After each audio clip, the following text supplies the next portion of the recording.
Малиста Поликала. Браво! Лазар Бараков. Може би ова име и презиме за најмладите генерации не значи многу, но ние малку повозрастните и тоа како добро знаат која е ова актерска легенда. Неговиот лик имавме прилика да го видиме во преку 300 епизоди на македонските народни приказни. Беше и Поп и ѓавол, и Чорбаџа и Сиромавиот, и Богатиот, и кој знае уште колку други улоги, а најмногу ќе остане запаметен по неговата реплика Малиста Поликала.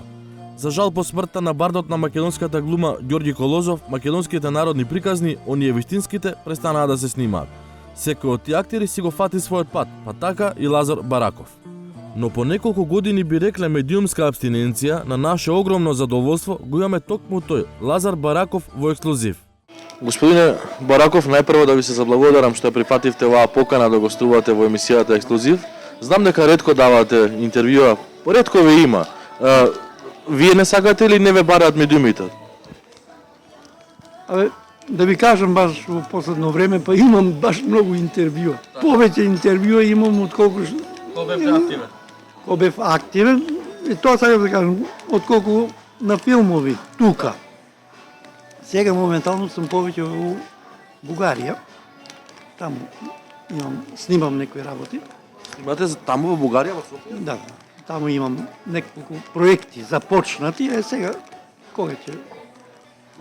Следно прашање што сам да ме прашам, може би е клише, но јас ќе ве прашам каде и што правеше Лазар Бараков овие години наназад? Нели, и работевте не многу, може би не толку многу тука, меѓутоа јавноста немаше можност да ве види, да ве гледа толку често на филмови, на представи.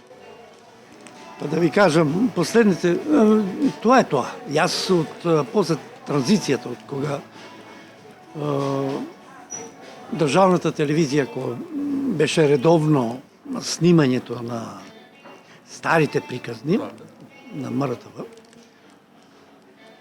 тоа се прекина некако по некој, не знам од кои околности, од што, и морав да се вратам на старото место, Бугарија, по Белград, имам работено некои работи по Белград, пред да се почне тука на државната телевизија. И пак се вратив назад таму. Сега ве прашам малку и приватно прашање. Вие сте сопруг, татко на 3 деца, возрастни деца. Зборевме пред малку за нив. Со што се занимаваат? Дали може би они го наследија, ќе наследат Лазар Бараков или се тргна во сосема друг правец?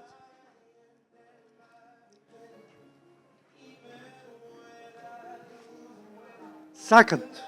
Не, ствари, имат дар. Не да се фалам, имат дар. Крушата под кружа паѓа. Склони се на литература, што е најважно за еден актер. Треба добро да познава литература, историја, хронологија на целото, мислам, постоење на свет. Сакат да читат, се совпаѓат со некои карактери, ги доживуваат, имат емоции. Арнома, од моје лично искуство во таа област, во актерството, јас лично прв сум што не сакав уопште да се занимават со таа професија. Зошто е тоа? Тежок беше патот, вашиот пат? Многу тежок. Многу тежок. Господине Бараков, зошто престана да се снимаат македонски народни приказни? Дали е вистина дека покојниот Ѓорѓи Колозов беше креатор на сето и по неговата смрт више престана да се снимаат? Да. Ѓорѓи Колозов, тој е редок човек, што може да го поседува некоја држава. Мислам, некој народ. Исклучителен актер. Актер, човек, пред се човек, па актер, организатор, човек со многу голем елан за работа. Многу. И ние покрај него бевме само, знаеш, и Ванчо, и Гоце, и и Шенка да не кажам. А и Шенка помага, ама Колозов беше главниот двигател, машина, главната машина, главниот мотор на сето тоа што се случи за народните приказни и за се. Кога сте во контакт од екипата што глумевте во македонски народни приказни? Комуницирате со Шенка, комуницирате со Гоце Тодоровски? Да. Се гледаме така чат-пат по некој време. Погоди ли смртта на Ванчо Петручевски? Многу. Имавме многу интересни